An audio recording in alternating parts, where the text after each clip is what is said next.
여호와여, 주께서 하신 일이 어찌 그리 많은지요. 주께서 지혜로 그들을 다 지으셨으니 주께서 지으신 것들이 땅에 가득하니이다. 여호와 하나님이 그 사람에게 명하여 이르시되 동산 각종 나무의 열매는 내가 임의로 먹되 선악을 알게 하는 나무의 열매는 먹지 말라. 내가 먹는 날에는 반드시 죽으리라 하시니라. 여호와 하나님이 아담과 그의 아내를 위하여 가죽옷을 지어 입히시니라. 여호와 하나님이 이르시되 보라, 이 사람이 선악을 아는 일에 우리 중 하나같이 되었으니 그가 그의 손을 들어 생명나무 열매도 따먹고 영생할까 하노라 하시고, 여호와 하나님이 에덴 동산에서 그를 내보내어 그의 근원이 된 땅을 갈게 하시니라. 아멘. 주 예수 그리스도를 믿으십니까? 우리와 동행하신 줄 믿으십니까? 표정은 아닌 것 같은데요. 어느 교회든지 처음 방문하여 그 교회에 앉아서 가장 먼저 보게 되는 사람이 누군지 아십니까? 그리고 그 사람의 표정을 통하여 이 교회가 어떻다라고 이렇게 생각이 되어지는 그런 사람들이 누굴까요? 바로 찬양대입니다. 찬양대의 찬양의 소리도 굉장히 중요합니다만 찬양하는 분들의 표정이 사실 저는 더 은혜가 많이 됩니다. 왜 그럴까라고 이렇게 생각을 해본 적이 있습니다. 세상에 가장 아름다운 것은 하나님이십니다.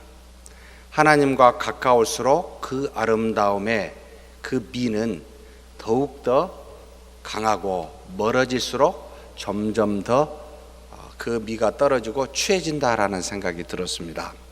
그러면 성경적으로 가장 하나님과 유사한 피조물이 누굴까라고 하면 하나님의 형상을 따라 만든 우리 인간입니다. 그래서 어떤 만물보다 하나님이 만드신 그 인간이 가장 아름답습니다. 그 다음 아름답다면 하나님께서 만드신, 직접적으로 말씀하여 만드신 6일 동안 창조하신 하나님의 피조물일 거라는 생각이 듭니다. 그 다음 아름다운 것은 뭘까요?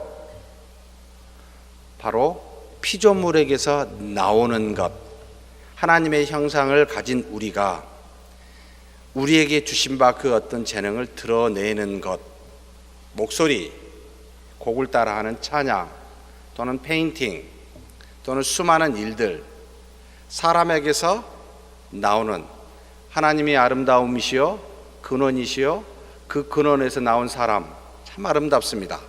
그런데 그 사람에게서 나오는 것도 아름답지만 사람 자체보다는 덜 아름답다라는 생각이 듭니다.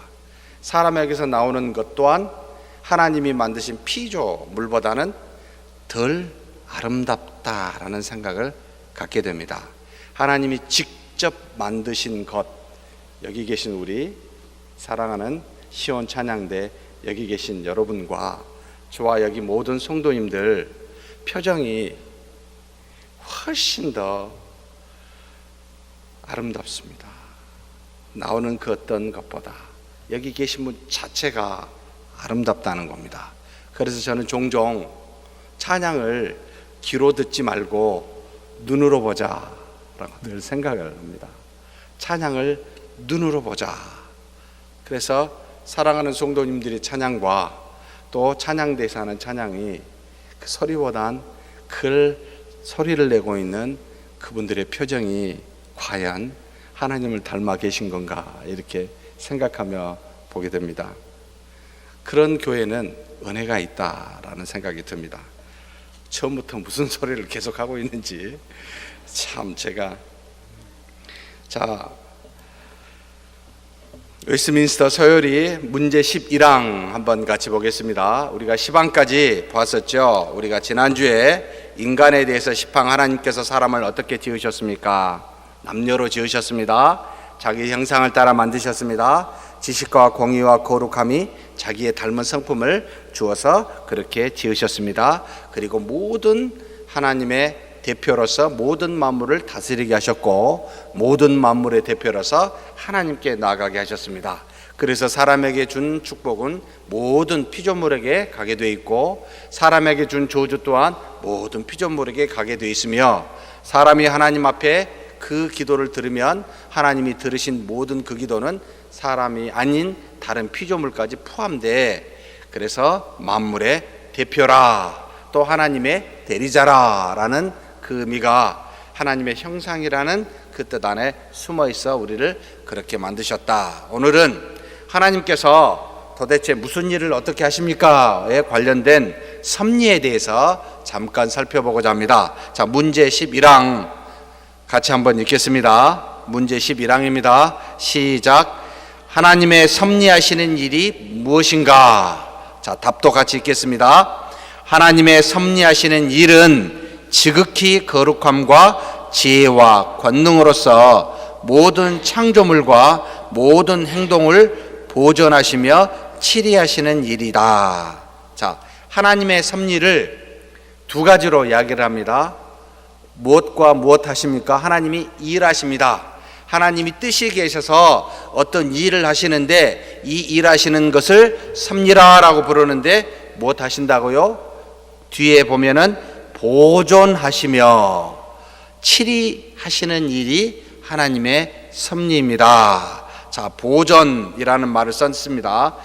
시편 36편 6절에 우리 한번 다 같이 읽겠습니다. 주의 의는 하나님의 산들과 같고 주의 심판은 큰 바다와 같으니이다. 여호와여 주는 사람과 짐승을 구하여 주시나이다. 무슨 말입니까? 하나님께서 당신이 가지신 의와 심판을 가지고 모든 만물을 현재 섭리하시는데 이 모든 만물을 만드신 그대로 보존하고 계신다. 여호와여 주는 사람과 짐승을 구하여 주시나이다. 하나님이 만드신 처음의 의도대로 그렇게 인도하시기를 바라는 곧 보존하시는 그와 같은 하나님의 섭리를 말하고 있습니다. 이 섭리는 크게 두 가지 방면으로 우리에게 섭리하시는데 우리 있는 그대로를 존재케 하시는 방식과 존재한 그 모든 피조물들이 지속적으로 그 존재를 유지하도록 필요한 양식을 제공하는 방식으로 이 두 가지 방식으로 하나님께서 당신이 만드신 피조물을 보존하고 계십니다. 존재케 합니다. 있는 그대로 그리고 이 존재를 유지할 수 있도록 모든 것들을 전부 다 양식을 제공하고 계십니다. 그래서 하나님께서 처음에 만드신 피조물들을 그대로 존재하여 그 있는 그대로를 드러내도록 하심이 바로 하나님의 섭리의 첫 번째입니다. 자, 두 번째 모습은 하나님께서 보존하실 뿐만 아니라 통치하십니다 라는 말씀을 썼습니다. 시편 67편 4절 말씀입니다. 온 백성은 기쁘고 즐겁게 노래할지니 주는 민족들을 공평히 심판하시며 땅 위의 나라들을 다스리실 것임이니이다. 셀라. 하나님께서는 당신이 만드신 피조물 곧 사람과 만물을 보존하실 뿐만 아니라 당신의 뜻을 따라 그 말씀대로 치리하십니다. 잘못되었을 때 이 잘못은 결국 뒤에 이제 12문에 나타나게 됩니다만 인간의 범죄로 말미암아 하나님의 뜻에 어긋나서 가게 되었을 때 하나님께서는 치리하십니다. 다스리십니다. 있는 그대로를 내버려 두지 아니하시고 하나님이 간섭하십니다. 그러면 우리는 여기에서 하나님이 어떻게 역사하는지를 조금 고민해 볼 필요가 있습니다. 하나님께서는 마치 모든 만물을 만들어 놓고 밖에 세상 밖에 계셔서 만들어진 원리와 법칙에 따라 잘 돌아가라 라고 밖에서 팔짱 끼고 구경하시는 그와 같은 존재가 아니십니다. 하나님은 모든 만물을 만드셨고 만드셨을 뿐만 아니라 그 만드신 만물 안에 계셔서 그 만물을 보존하고 통치하여 치리하고 계십니다. 그래서 하나님이 멀리 떠나서 이신론이라고 말하는, 그래서 너희들 마음대로 너희들 자유대로 알아서 해봐라 라고 관여치 아니하시고 밖에 계시는 하나님이 아니라 전부 다 하나님의 통치 안에서 치리하고 계십니다 라는 걸 기억하셔야 됩니다. 그래서 이 땅에 내 마음대로 인간대로 그렇게 할 수 있는 것이 조금만 삶을 오래 살아보면 우리가 느끼게 되지요. 젊었을 때는 자신의 힘대로 할 수 있을 거라고 생각이 되어지는데 나이가 들어 삶을 인생을 경험해 보니까 하루도 내 마음대로 할 수 있는 것이 없구나를 깨닫게 되는 그와 같이 사실 모든 것은 하나님의 섭리 안에 있습니다. 그래서 우리가 마음속에 잠언에 계획한다 할지라도 이것을 경영하시는 분, 이루시는 분은 누구라? 하나님이시라 라고 말하듯이 우리 생각대로 모든 것이 되지 않습니다. 하나님의 뜻이 이 땅에 펼쳐지고 있습니다. 그러면 그 뜻이 펼쳐진다고 하니까 이제는 이렇게 생각한 분들이 계셨습니다. 하나님은 밖에 계신 게 아니고 안에 계시니까 안에 굉장히 밀접하게 있구나 라고 생각해서 모든 것이 다 하나님이다 라고 생각하는 시대도 있고 지금도 그렇게 믿고 있는 사람이 있습니다. 하나님, 모든 게 전부가 다 하나님이 통치하시니까 전부 다 하나님이 하신 거예요. 뭐까지요? 누구누구 씨를 대통령이 되게 했고 또 그 사람으로 하여금 그 옆에 누군가가 있어서 최시성을 가지신 분이 조정하게 했고 그래서 이 국가가 이렇게 공경에 빠뜨리게 했고 하나님이 전부 다 하신 거예요. 이 인간의 모든 죄는 하나님이 안에 계시니까 전부 다 관여해서 하시는 거예요 라고 이야기를 하는, 하나님과 만물을 띄워놓지 않냐고 완전히 하나처럼 여기게 하는 이와 같은 신앙관을 무슨 주의라? 판테이즘이라는 표현을 혹시 들어보세요? 범신론이라는 표현을 씁니다. 과거에 그 지식이, 과학이 발달하지 않을 때는 옛날에 우리의 어르신들, 조상들이 태양이 뭐라고요? 신이라, 바다가 신이라. 요즘도 동네에 가면은 혹시 시골에 동네에 사시는 분들 동네마다 하나씩 있는 게 있죠. 가운데 있던 초입 부분에 있던 거대한 고목나무가 하나 있습니다. 거기에는 누가 살지요? 그거 잘랐다가는 어떻게 되지요? 큰일 납니다. 동네가 발칵 뒤집혀서, 왜냐하면 거기는 어떤 분이 살고 있다고 생각해요. 누구지요? 신령한 분이. 이렇게 생각하여 하나님이 만드신 피조물과 하나님이 완전히 일치된 상태의 생각하는 이런 신앙관을 범신론이라. 그러니까 무슨 문제가 발생하냐면 피조 세계의 허물, 나약함, 부족함, 제한함, 유한함들이 있습니다. 신이 아니기 때문에 이게 하나님이네 그러면 이렇게 표현하고, 더더군다나 하나님의 뜻이 아닌, 우리가 신앙적으로 봤을 때 죄악된 모습일 때 죄를 짓고 이거 내 책임 아니에요? 하나님이 이렇게 만드신 거예요. 할 말이 없어져 버리죠. 맞습니까? 이것도 틀립니다. 하나님이 멀리 떨어져 있다라고 하는 것도 틀린 것이요.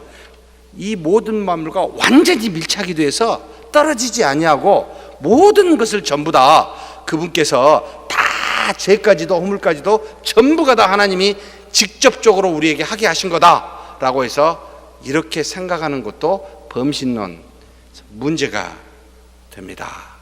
어떻게 이해하는 것이 좋습니까? 그래서 만들어 놓은 단어가 영어로는 providence라는 표현을, 우리로 하면 섭리라는 말을 만들 수밖에 없었습니다. 사실 하나님은 어떤 분이시죠? 무소부재하십니다. 여기 있다 저기 있다 할 수가 없어요. 모든 게 다 하나님이 계신 곳이에요. 그런데 그 하나님이 밖에 계실 수도 없고 안에 있을 수도 없고 전부 다 계시는 하나님의 이걸 어떻게 이 죄의 문제를, 우리의 허물의 문제를 해결할 수 있습니까? 라고 말할 때 하나님은 섭리하십니다. 당신의 뜻대로 섭리하시는데 모든 의는 하나님으로부터 나오고 모든 죄는 하나님이 아니라 인간으로부터 나와 전부 다 하나님의 뜻 안에 있습니다. 죄는 하나님의 뜻이 아니라 하나님의 뜻 안에 존재합니다. 하나님의 섭리 안에 존재합니다. 하나님이 이 죄를 직접적으로 우리에게 행하도록 하여 우리로 하여금 죄를 지어 나는 아무 책임이 없어요. 사탄이 나에게 잠깐 와가지고 사탄이 나를 어떻게 꿰가지고 내가 넘어간 거예요 라고 사탄아 물러가라 라고 나는 책임 없다 이거죠. 사탄아 막 쫓아냅니다. 그렇든지 아니면 이건 하나님께서 하신 거예요 라고 생각하는 이와 같은 문제점들이 신앙 안에 교회 안에 상당수 존재합니다. 여러분, 섭리하시는 하나님입니다. 하나님은 뜻이 계시고 모든 만물을 만드셨고 그 안에서 역사하시는데 때로는 선을 행할 때는 일치하시고 죄를 행할 때는 분리가 돼요. 그래서 죄는 하나님과의 단절이라는 말을 쓰고 있고 이 단절은 곧 사망이라는 말을 써서 하나님께서 그와는 상관없이 너가 한 것이다. 그래서 나는 너에게 이 문제를 묻겠다. 네 책임을 내가 묻겠다. 그래서 내가 너를 심판하리라 라고 말씀하고 있는 것이 하나님의 섭리라는 겁니다. 그냥 이거든 저거든 무조건 내 책임이 아니요 하나님 책임이든 무슨 영의 책임이든 그래가지고 집안에 우환이 오면 어디 갑니까? 점집에 가요. 교회 옆에 이게 이쁜 이 집이 이름이 바뀌었대요. 또 다른 분이 오셨어요. 참 저분이 누구신가 뭐 보고 싶다 생각이 들었습니다만 여러분 영이 문제가 되어서 영적인 세계가 물질적인 세계를 영향을 주어서 우리의 모든 생사화복은 이 영적인 그 어떤 것의 문제로 인해서 일어난 겁니다. 그러니까 이 영적인 문제를 해결해야 육체적인 모든 생사화복이 잘 됩니다 라고 생각하는 무교 범신론이라고 우리가 이야기를 합니다. 이 범신론, 사랑하는 성도 여러분, 아닙니다. 죄는 누가 지었습니까? 내가 지었어요. 우리 자신이 지었어요.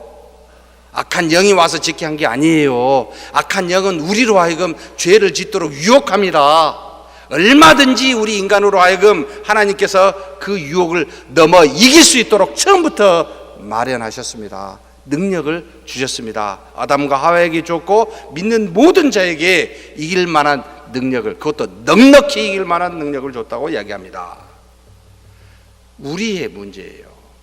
죄는 보이고 유혹은 있지만 그걸 받아들이냐 받아들이지 않느냐는, 순종하느냐 순종하지 않느냐는 나에게 달려 있습니다. 그래서 제발 탓을 안 했으면 좋겠습니다. 탓을 하면은 하나님의 말씀 속에 말씀과 기도로 거룩해지는 일을 소홀히 하고, 아니 말씀을 잘 안 보죠. 이제 이런 분들은 어떤지 아십니까? 오직 기도만 합니다. 왜요? 영적 세계를 주장하고 영적 세계를 뭔가를 다시 회복시켜 보려고 기도만 합니다. 그래서 자신의 말씀으로 인한 인격적 성숙이나 하나님의 뜻에 관심을 갖고 순종한다거나 그렇지 않고 오직 영적인 것만 관심이 있어서 신비한 쪽으로만 쫓아가게 되는 신비주의자들이 이제는 많이 드러나게 됩니다.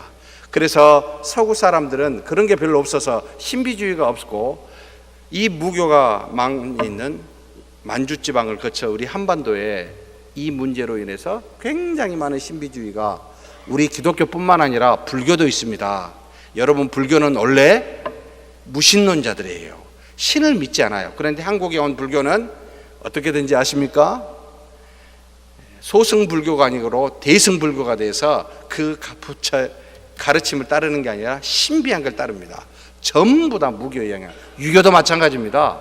유교는 비인격적 신에 대해서 천이라는 하늘을 생각을 했지 인격적으로 생각한 적이 한 번도 없는데 한국에 들어오니까 전부 다 바뀌어져서 조상의 영으로 제사까지 하게 되는, 이와 같은, 원래 유교는 공자한테만 제사를 드리고 제사는 원래 여러분 왕만 드리는 존재였었어요. 초기에는.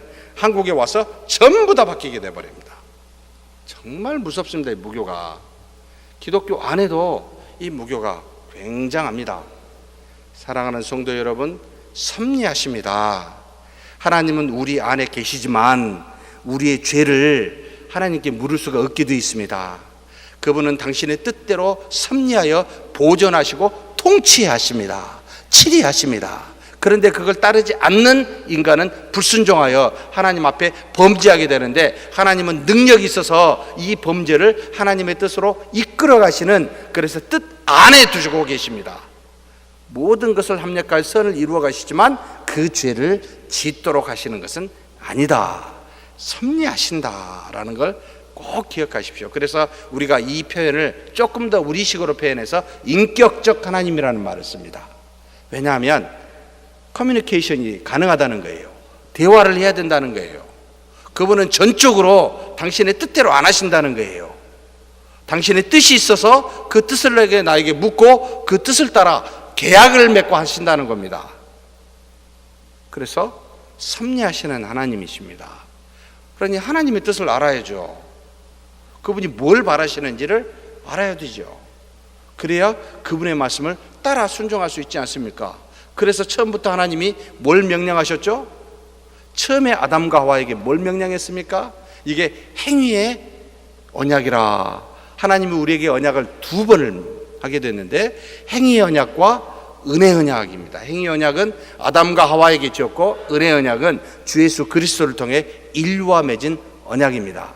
하나님께서는 당신이 전지전능하시지만 마음대로 우리에게 묻지 아니하시고 아무 계약 조건도 없이 그대로 통치하신 것이 아니라 당신의 뜻을 분명하게 알려주고 이대로 하라라고 말씀하셨습니다. 그것은 하나님의 형상을 따라 만든 우리에게 하나님이 당신과 같이 신처럼 대우하여 묻는다는 거죠.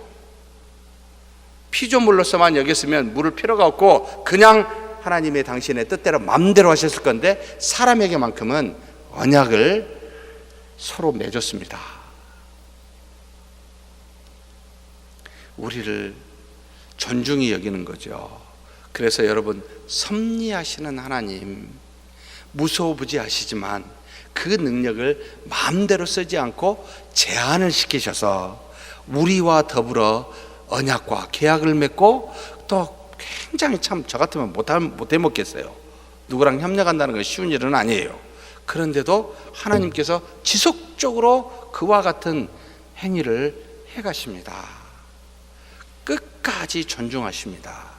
그래서 말씀대로 하신다라고 해서 공의라, 의롭다라는 표현을 씁니다. 말씀하신 대로 행하시는 하나님, 절대로요 말씀하시지 않는 것은 안 하십니다. 하실 수 있어도요. 그래서 우리가 이것을 하나님의 약점이라는 말을 쓰기도 합니다. 하나님이 우리를 사랑하사 우리를 존중하는 것이 그분의 약점이구나. 왜요? 전지전능성을 다 나타내시지 않고 제한적으로 나타내십니다. 주 예수 그리스도께서 이 땅에 오시사 하나님의 아들임에도 불구하고 전지전능한 힘을 다 발휘하지 않으셨습니다. 저 같으면 매일 축지법을 써서 그냥 전 세계를 돌아다닐 텐데, 뭘 그리 굳이 걸어 다니시고 배 위에 타고 다니시고 제자들과 함께 다니시고, 때로는 배가 고파서 줄이고, 어쩌다가 한 번씩 오병이의 기적이나 하고 죽은 사람은 3사람 정도밖에 살리지 않고, 왜 이렇게 제한적으로 썼을까요? 저 같으면 절대 안 그랬을 것 같아요. 전주에 아침에 갔다가 끝나자마자 서울로 갔다가, 이것도 너무 약해, 미국에 갔다가 트럼프 좀 만나볼까? 마음대로 다니겠어요. 저는 전지전능성을 마음껏 쓰겠습니다. 그렇다고 나쁜 일 한 건 아니잖아요. 왜 이와 같이 하셨을까? 정말로 우리를 존중하신 겁니다. 피조물임에도 불구하고 종의 형체를 입고 이 땅에 오사 존중하십니다. 눈물 겹도록 우리를 사랑하사 그 상태에서 그대로 그 하나님의 나라로 이끌려고 우리와 같이 되사 자신을 제한시키십니다. 얼마나 어려운지 모르겠습니다. 여러분, 어린아이와 같이 혹시 엄마들이 이야기한 거 들어보셨어요? 맘마 먹었어? 그지? 참 이리 보면 지금 얘기가 없었으면 멍청하다고 이야기할 거 아닙니까? 마치 부모가 그 갓난 아이에 맞춰서 그 사랑을 표현하여 그 아이의 눈높이에 가는 그 마음이 하나님의 마음이요, 이걸 사랑이라 라고 말하고 이걸 섭리라 라고 이야기를 합니다. 우리 수준에 맞추어서 일하시는 하나님, 섭리하신다.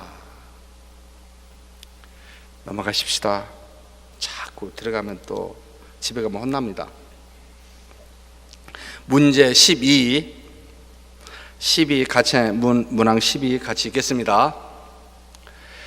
사람이 창조함을 받은 본지위에 있을 때 하나님께서 저를 향하여 섭리하시는 중에 무슨 특별한 작정을 하셨는가? 제가 여기 조금 전에 표현한 내용이 있습니다. 하나님이 사람을 창조하여 처음에 지위에 있었을 때 하나님께서 그 만든 아담과 하와를 향하여 섭리하시는 중에 무슨 특별한 작정, 계획을 하셨습니까?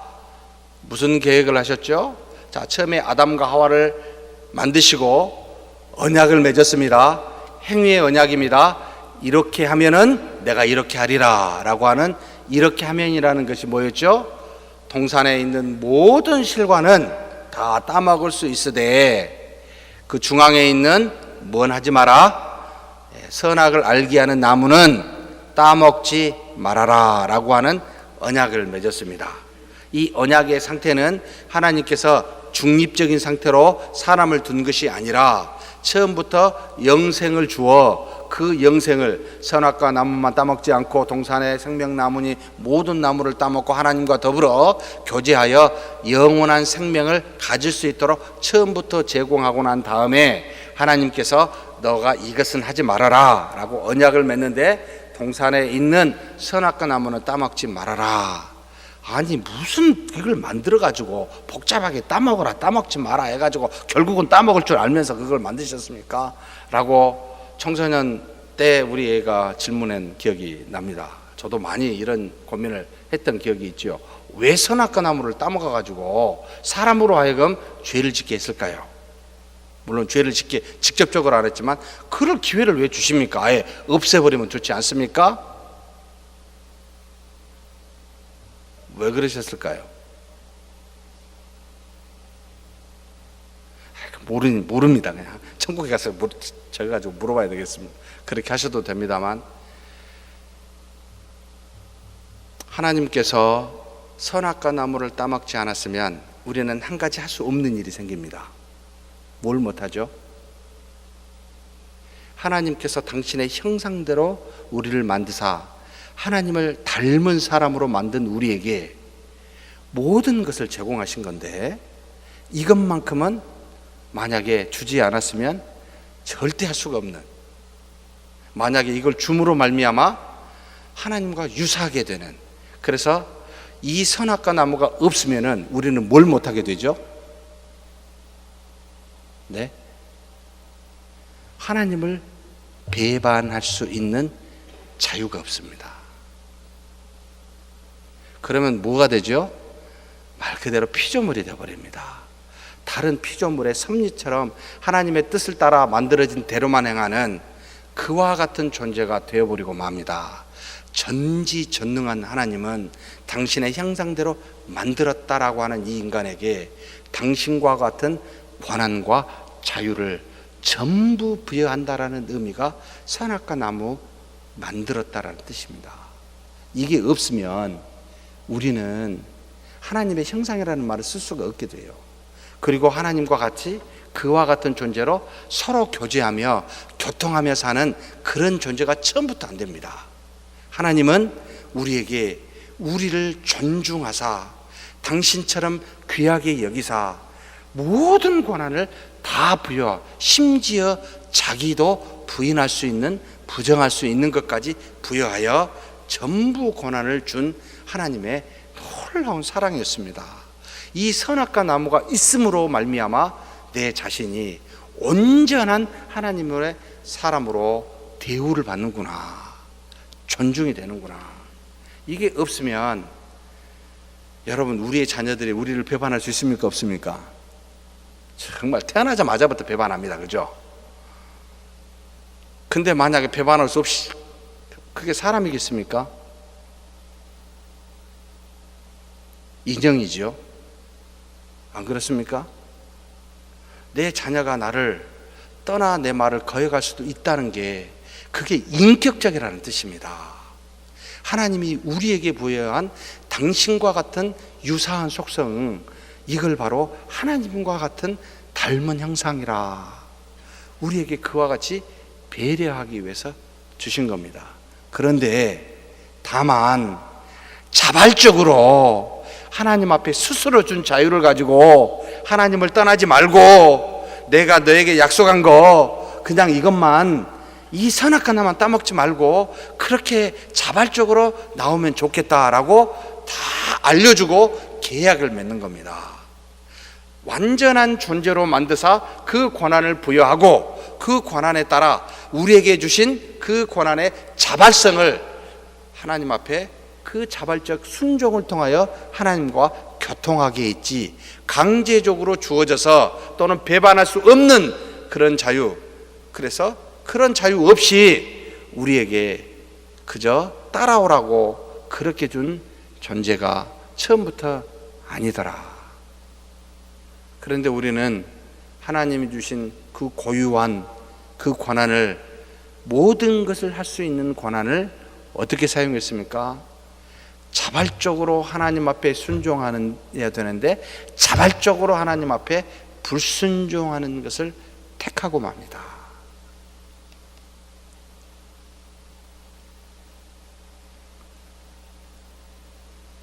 이렇게 질문이 이제 됩니다. 이것만 들어가고 다 안 들어가겠습니다.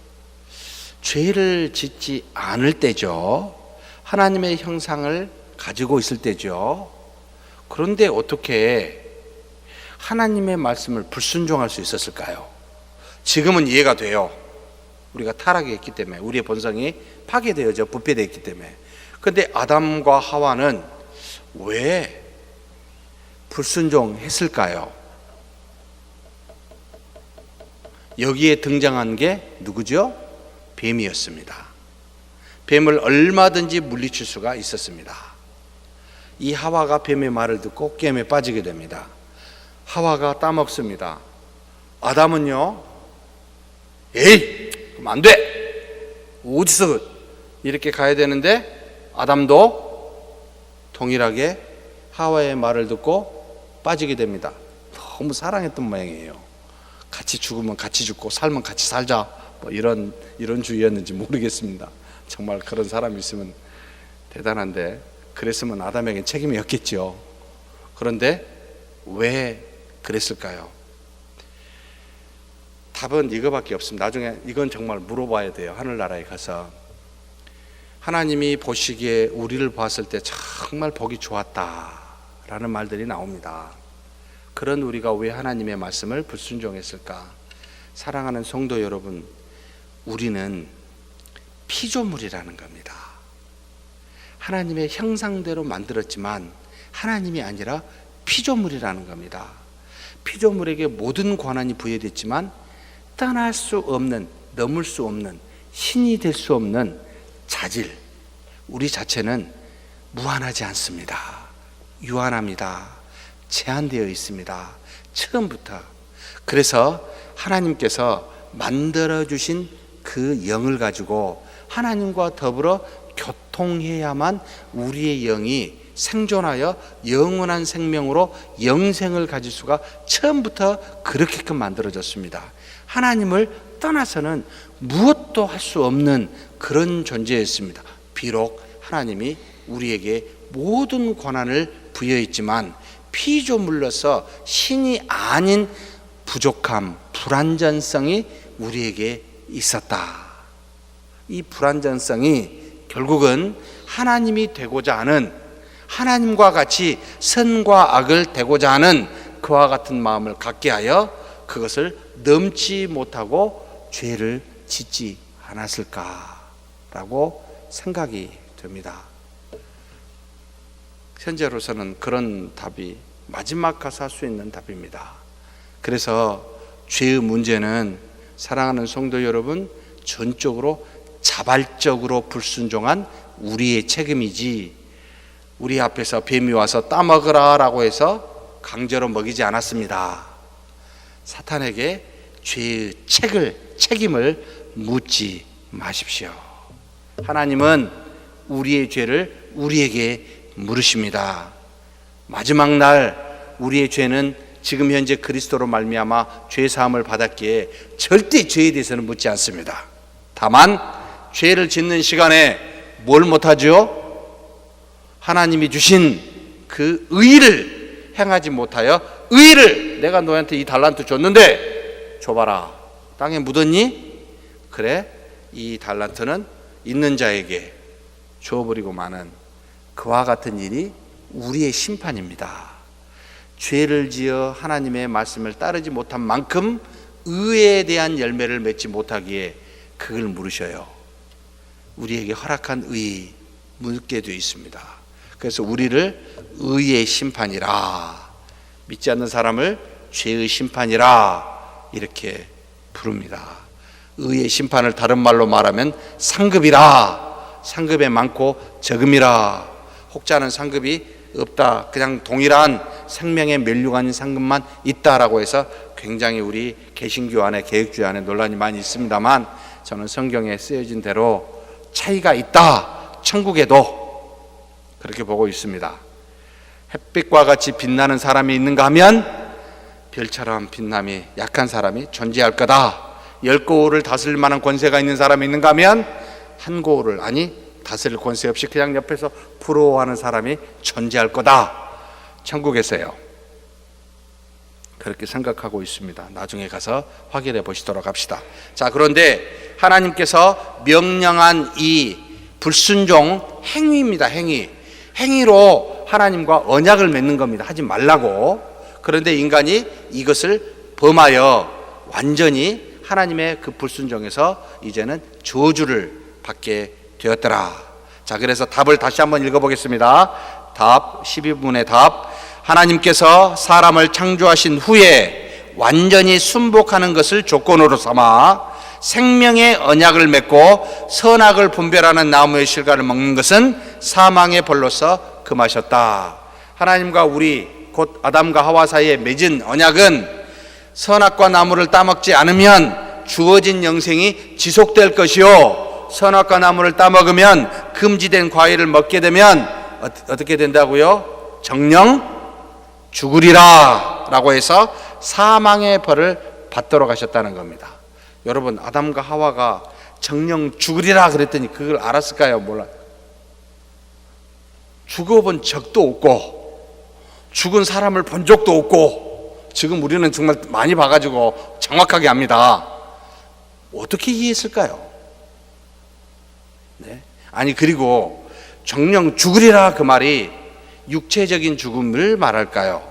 포함하고 있습니다만, 좀 더 정확하게 말하면 하나님이 주신 영원한 생명에서 떨어져 나가리라. 이걸 다른 말로 표현하면 하나님과 관계 단절이 되리라. 하나님과 상관없이 살게 되리라 라는 겁니다. 영으로든 육체로든. 그러면 영은 단절이 되면 어떻게 되지요? 잠잔다 또는 죽는다. 영이 죽을 수 있습니까? 없습니까? 제가 한 기억이 나는데 벌써 잊으셨죠? 죽을 수 있습니다. 사라질 수도 있습니다. 하나님이 붙드시지 않으면. 그런데 하나님이 그 영을 붙들고 계셔서 천국으로 가든 지옥으로 가든 만드시고 계시기에 피조된 영이 영원히 존재할 수가 있습니다. 하나님과 단절된 상태, 이걸 무엇이라? 사망이라, 다른 말로 말하면 지옥이라 라고 이야기합니다. 하나님이 의지를 다하여 의지적으로 없는 곳, 단절된 상태에, 그렇다고 지옥에 하나님의 역사가 미치지 않는 것은 아닙니다. 다만 의지를 갖고 안 하겠다, absence 해버리겠다라고 하는, 등을 돌린다라고 하는 이런 표현이 맞을지 모르겠습니다만, 그와 같은 곳이고 지옥이요 사망이라는 것입니다.